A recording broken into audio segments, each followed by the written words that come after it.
बिल्लाहि मिनश शैतानिर रजीम बिस्मिल्लाहिर रहमानिर रहीम अर्रहमानु अल्लमल क़ुरआन ख़लक़ल इंसान।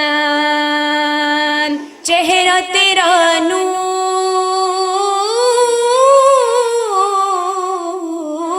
वंडे सारी कायनात नू, अल्लाह भी दुरूद भेजे तेरी पाक जात नू। शहदाए ज़माना तेरे हुस्नो जमाल दा, दुनिया ते आया कोई तेरी ना मिसाल दा। Lahore college for women university ਵੱਲੋਂ 3 ਰੋਜ਼ਾ ਜਗਤ ਪੰਜਾਬੀ ਕਾਨਫਰੰਸ ਦਾ ਆਹਰ ਕੀਤਾ ਗਿਆ, ਜਿਦੇ ਵਿੱਚ ਦੁਨੀਆ ਭਰ ਤੋਂ ਆਏ ਪੰਜਾਬੀ ਲਿਖਾਰੀਆਂ, ਸ਼ਾਇਰਾਂ ਤੇ ਖੋਜਕਾਰਾਂ ਰਲਤ ਕੀਤੀ ਤੇ ਵੱਖੋ-ਵੱਖ ਪੱਖਾਂ ਉੱਤੇ ਝਾਤ ਪਾਈ। ਕਾਨਫਰੰਸ ਦੇ 3 ਦਿਨਾਂ ਨੂੰ ਵੱਖੋ-ਵੱਖ ਸੈਸ਼ਨਾਂ ਅੰਦਰ ਵੰਡ ਕੇ ਗੱਲਬਾਤ ਕੀਤੀ ਗਈ। ਅੱਜ ਦੀ ਜਿਹੜੀ ਕਾਨਫਰੰਸ ਹੈ ਇਹ ਬਹੁਤ ਕਾਮਯਾਬ ਹੋਵੇ, ਮੈਂ ਦੁਆ ਕਰਦਾ ਤੇ ਸਦਾ ਇਸ ਤਰ੍ਹਾਂ ਕਾਨਫਰੰਸਾਂ ਹੁੰਦੀਆਂ ਰਹਿਣ। ਤੇ ਐਜੂਕੇਸ਼ਨ ਹੈ ਜਿਹੜੀ, ਐਜੂਕੇਸ਼ਨ ਦਾ ਵਿਸ਼ਾ ਜਦੋਂ ਪਿੰਡਾਂ ਦੇ ਤੱਕ ਐਜੂਕੇਸ਼ਨ ਜਾਏਗੀ, ਪਿੰਡ ਦਾ ਬੱਚਾ ਔਰ ਪਿੰਡ ਦੀ ਸਾਡੀ ਧੀ ਪੜ੍ਹੇਗੀ ਤੇ ਫਿਰ ਦੇਸ਼ ਖੁਸ਼ਹਾਲ ਹੋ ਜਾਏਗਾ। ਅੱਜ ਅਸੀਂ ਇੱਥੇ ਇਕੱਠੇ ਨਾ ਹੁੰਦੇ ਤੇ ਇਹ ਗੱਲਾਂ ਹੋਣੀਆਂ ਸਾਡੇ ਤੱਕ ਪਹੁੰਚਣੀਆਂ ਮੁਸ਼ਕਿਲ ਸਨ। ਇੱਕ ਦੂਸਰੇ ਦੀ ਜੋ ਸਾਡੇ ਖਿਆਲਾਤ ਨੇ ਉਹ ਸਾਡੇ ਤੱਕ ਪਹੁੰਚਣਾ ਮੁਸ਼ਕਿਲ ਸਨ, ਔਰ ਇਹੀ ਕੋਸ਼ਿਸ਼ ਜਿਹੜੀ ਹੈ ਉਹ ਸਮਝਦੇ ਹਾਂ ਕਿ ਇਹਨਾਂ ਕੋਸ਼ਿਸ਼ਾਂ ਰਾਹੀਂ ਹੀ ਅਸੀਂ ਇਹਨਾਂ ਚੀਜ਼ਾਂ ਨੂੰ ਵਾਪਸ ਅਪਣਾ ਸਕਦੇ ਹਾਂ। पंज पानियां दी जिहड़ी धरती है, इहदा पानी हर एक नूं सैराब करदा है। कदी यह नहीं कहता कि यह कौन है ते कित्थे रहिंदा है। पानी है ना, हयाती दिंदा है। इसे तरह माँ बोली जिहड़ी है, माँ कदी यह नहीं कहती कि वह आप सारा कुछ खा जावे ते औलाद दे मूँह च कुछ ना पावे। माँ बोली दी ज़बान है, इसलिए सारियां दी सांझी है। उर्दू वाले, इंग्लिश वाले, सिंधी वाले, बलोची वाले, ਈਵਨ ਸਾਇੰਸ ਸਬਜੈਕਟਸ ਵਾਲੇ, ਪੰਜਾਬੀ ਸਭ ਦੀ ਮਾਂ ਬੋਲੀ ਹੈ ਸਾਡੀ। ਲੋਕਾਈ ਵਿੱਚ ਇਹਦੇ ਲਈ ਅਹਿਸਾਸੇ ਕੰਪਨੀ ਪੈਦਾ ਕੀਤਾ ਗਿਆ, ਜਿਹੜਾ ਕਿ ਇੱਕ ਸੋਚਿਆ ਸਮਝੇ ਮਨਸੂਬੇ ਦੇ ਤਹਿਤ ਸੀ। ਕਿਸੇ ਵਿਦਵਾਨ ਦਾ ਆਖਣਾ ਹੈ ਕਿ ਕਿਸੇ ਕੌਮ ਨੂੰ ਖਤਮ ਕਰਨਾ ਹੋਵੇ ਤੇ ਉਹਦੇ ਕੋਲੋਂ ਉਹਦੀ ਜ਼ੁਬਾਨ ਖੋਲ੍ਹੋ। ਪੰਜਾਬੀਆਂ ਨਾਲ ਇਹੋ ਹੀ ਰਵੱਈਆ ਇਖਤਿਆਰ ਕੀਤਾ ਗਿਆ ਤੇ ਮਜ਼ੀਦ ਕੀਤਾ ਜਾ ਰਿਹਾ ਹੈ, ਜਿਹਦਾ बहुत ही अफसोस होना चाहिए। और मैं शायद किते लिखिया भी सी कि मैनू बड़ी हैरत हुई पंजाब यूनिवर्सिटी च जाके, इस तरह लगता सी जिवें कोई लखनऊ की यूनिवर्सिटी है या दिल्ली की यूनिवर्सिटी है। कोई पंजाबी नहीं सी बोल रहा, सब उर्दू बोल रहे सी। जे पंजाब यूनिवर्सिटी दे विच पंजाबी नहीं बोली जाती तो फिर कित्थे बोली जाएगी। नई याद 7 जनवरी 1990 विच जिला खुशाब शहर जोहराबाद विच पैदा होए। प्यो का नाम नूर मुहम्मद ते माँ का नाम फतेह सी। नई याद ने मुढ़ली तलीम अपने ही शहर के मकतब विचों हासिल की। मिडल करन तो बाद कुरान पाक हिफ्ज कर लिया।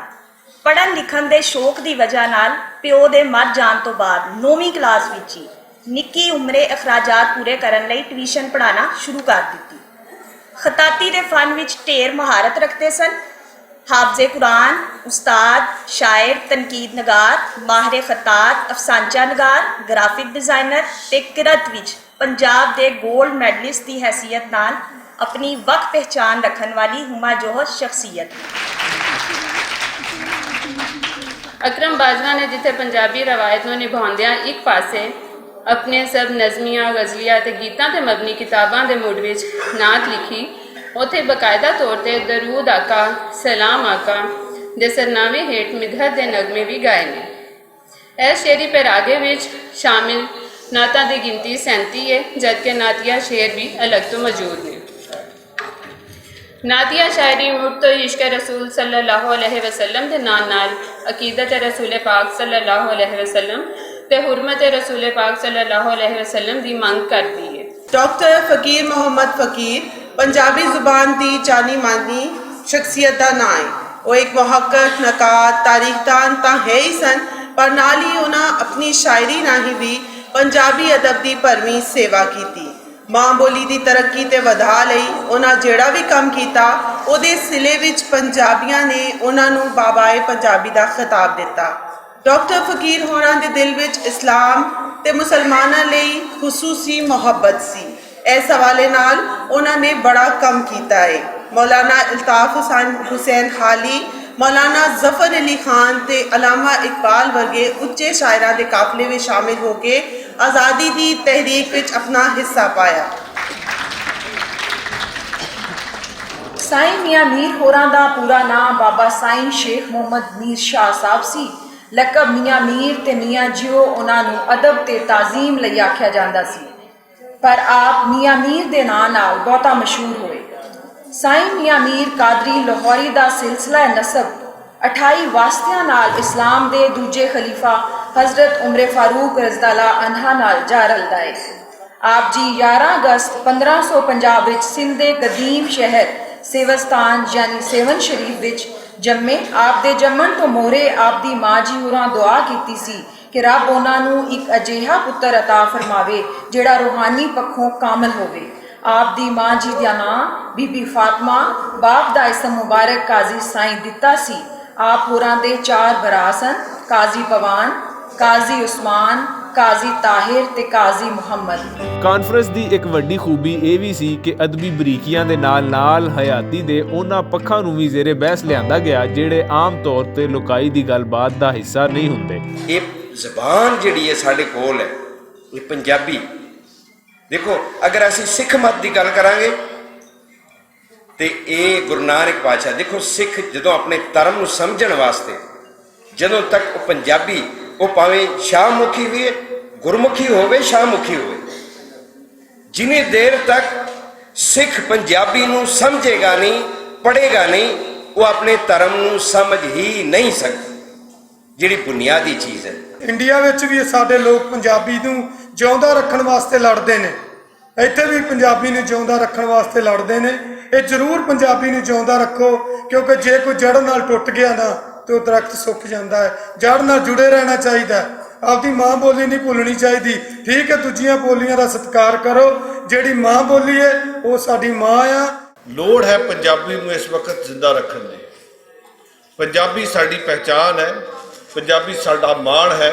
ਔਰ ਜਿਸ ਤਰੀਕੇ ਨਾਲ ਡਾਕਟਰ ਮੁਜਾਹਿਦਾ ਜੀ ਤੁਸੀਂ ਇਸ ਤੇ ਉਪਰਾਲਾ ਕਰ ਰਹੇ ਹੋ, ਔਰ ਇਹ ਤੁਹਾਡੀ ਚੌਥੀ ਇੰਟਰਨੈਸ਼ਨਲ ਕਾਨਫਰੰਸ ਹੈ ਪੰਜਾਬੀ ਦੀ। ਪਿਛਲੇ ਸਾਲ ਮੈਂ ਵੀ ਅਟੈਂਡ ਕੀਤੀ ਸੀ, ਡਾਕਟਰ ਜਸਬੀਰ ਕੌਰ ਜੀ ਆਏ ਸਨ ਪਟਿਆਲਾ ਯੂਨੀਵਰਸਿਟੀ ਤੋਂ, ਉਹ ਵੀ ਨਾਲ ਮੌਜੂਦ ਸਨ।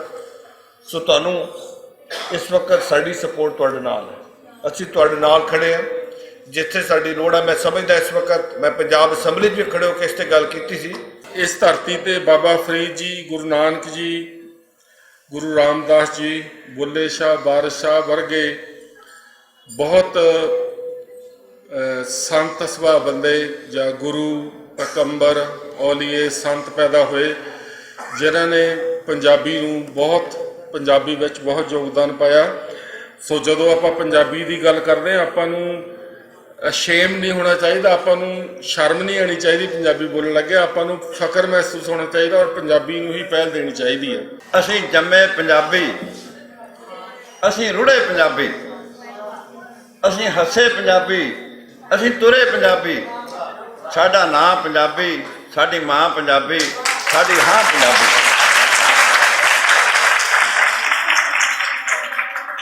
ਸਾਡੀ ਟੌਰ ਪੰਜਾਬੀ, ਸਾਡੀ ਤੋਰ ਪੰਜਾਬੀ, ਸਾਡੀ ਹੂਰ ਪੰਜਾਬੀ, ਸਾਡਾ ਨੂਰ ਪੰਜਾਬੀ, ਅਸੀਂ ਹਾਂ ਪੰਜਾਬੀ, ਸਾਡਾ ਨਾਂ ਪੰਜਾਬੀ, ਸਾਡੀ ਮਾਂ ਪੰਜਾਬੀ, ਸਾਡੀ ਛਾਂ ਪੰਜਾਬੀ, ਸਾਡੀ ਛਾਂ ਪੰਜਾਬੀ, ਸਾਡੀ ਛਾਂ ਪੰਜਾਬੀ। ਅਸੀਂ ਸਕਾਲਰ ਬੈਠ ਜਾਈਏ, ਅਸੀਂ ਐਸਾ ਸਿਲੇਬਸ ਤਿਆਰ ਕਰ ਲੈਂਦੇ ਹਾਂ ਕਿ ਬੱਚਾ ਅਗਰ ਅਲਿਫ ਪੜ੍ਹਦਾ ਤੇ ਉਹ ਜਾਂ ਏ ਪੜ੍ਹਦਾ ਜਾਂ ਊੜਾ ਪੈਡ ਪੜ੍ਹਦਾ, ਉਹ ਸਾਰੇ ਅੱਖਰ ਇੱਕ ਪੇਜ 'ਤੇ ਹਰ ਇੱਕ ਦੀ ਇੱਕ ਫੋਟੋ ਅਸੀਂ ਨਾਲ ਦੇ ਦਿੰਦੇ ਹਾਂ ਤੇ ਉਸ ਬੱਚੇ ਨੂੰ ਇਹ ਸਾਰੀਆਂ ਆਵਾਜ਼ਾਂ ਚਾਰੋਂ ਜ਼ੁਬਾਨਾਂ ਦੇ ਵਿੱਚ ਆ ਜਾਣਗੀਆਂ। ਇਹਦੇ ਨਾਲ ਸਾਡਾ ਪੰਜਾਬੀ ਦਾ ਬੱਚਾ ਭਾਵੇਂ ਇੰਗਲੈਂਡ ਚਲਾ ਜਾਵੇ, ਭਾਵੇਂ ਇੰਡੀਆ ਚਲਾ ਜਾਵੇ, ਭਾਵੇਂ ਪਾਕਿਸਤਾਨ ਵਿੱਚ ਹੋਵੇ, ਹੁਣ ਕੋਈ ਇਹ ਨਹੀਂ ਕਹੇਗਾ ਹੈ ਪੰਜਾਬੀ ਪੜ੍ਹਿਆ ਨੂੰ ਕੀ ਆਉਂਦਾ ਹੈ। ਮੁਸ਼ਾਇਰੇ ਦੀ ਬੈਠਕ ਨੇ ਅਜਿਹੇ ਰੰਗ ਭਰੇ ਕਿ ਰਲਤ ਕਰਨ ਵਾਲੇ ਜੀ ਬੇਇਖਤਿਆਰ ਦਾਤ ਦੇਣ ਉੱਤੇ ਮਜਬੂਰ ਹੋ ਗਏ। ਸੁੰਬਲ ਵਾਲ ਜ਼ੰਜੀਰੀ ਬੱਦੇ, ਚਿਹਰਾ ਫੁੱਲ ਗੁਲਾਬੀ, ਨਰਗਸ ਮਸਤ ਅੰਬੇ ਦੀ ਫਾੜੀ ਅੱਖੀ ਮਰਗ ਸ਼ਰਾਬੀ। ਕੁਝ ਨਾ ਬੁੱਝੇ ਕੁਝ ਨਾ ਸੁੱਝੇ ਦੁਨੀਆ ਗੁੱਛੀ ਬਾਹੇ ਸਾਈਂ ਮੇਰੇ ਚੰਗਾ ਕੀਤਾ ਨਾਹੀ ਤੇ ਹੰਜੀ ਵਜ੍ਹਾ ਆਹੇ। ਕਿ ਜ਼ਿੰਦਾਨਾਂ ਦੇ ਦਰ ਨਹੀਂ ਖੁੱਲਦੇ ਹੰਝੂਆਂ ਹਾਵਾਂ ਨਾਲ ਸੱਜਣਾ ਇਹਦੇ ਖੁੱਲਣਗੇ ਲੋਹੇ ਦੀਆਂ ਬਾਹਾਂ ਨਾਲ।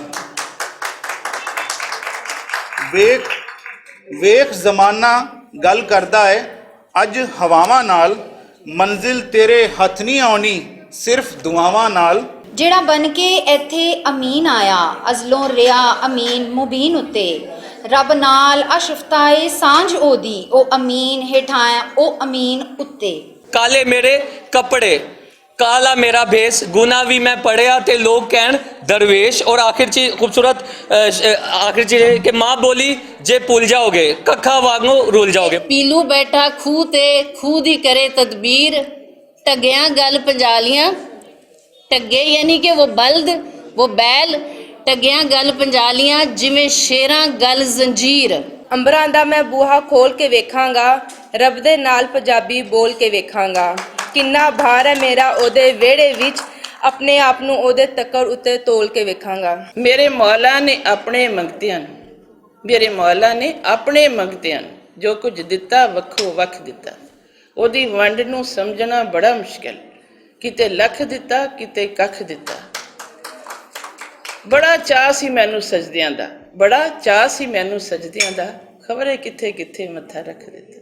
ਦੀ ਹਸਦੀ ਨਾ ਮਰੇ ਦੀ ਵਸਦੀ ਨਾ ਮਰੇ ਦੀ ਜੰਮਦੀ ਮਰ ਜਾਏ ਜਿਸ ਦਾ ਦੁੱਖ ਵੀ ਨਾ ਆਏ। ऐ जोगी की जोगनी ऐसी पीत लगा मैं और तू के बीच में फर्क नहीं ना का। सांप ने बदली कैंचली जग ने बदली चाल लेख न बदले अपने बदले सदियां साल।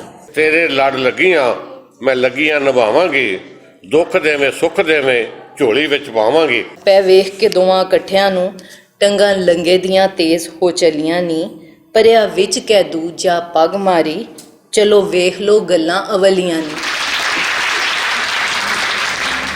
ਪੰਜਾਬੀ ਬੋਲੀ ਤੇ ਰਹਿਤਲ ਦੇ ਵਧਾ ਲਈ ਇੰਜ ਦੀਆਂ ਕਾਨਫਰੰਸਾਂ ਹਵਾ ਦਾ ਉਹ ਬੁੱਲਾ ਨੇ ਜਿਹੜਾ ਕਿਸੇ ਵੀ ਸਰੀਰ ਵਿੱਚ ਨਵੀਂ ਰੂਹ ਫੂਕਦਾ ਹੈ। ਕੈਮਰਾਮੈਨ ਮੁਹੰਮਦ ਫਾਰੂਕ ਤੇ ਮੁਹੰਮਦ ਹਾਰਿਸ ਦੇ ਨਾਲ ਰਿਜ਼ਵਾਨ ਅਸਕਰ ਬੱਟ ਭੁਲੇਖਾ ਟੀਵੀ ਲਾਹੌਰ।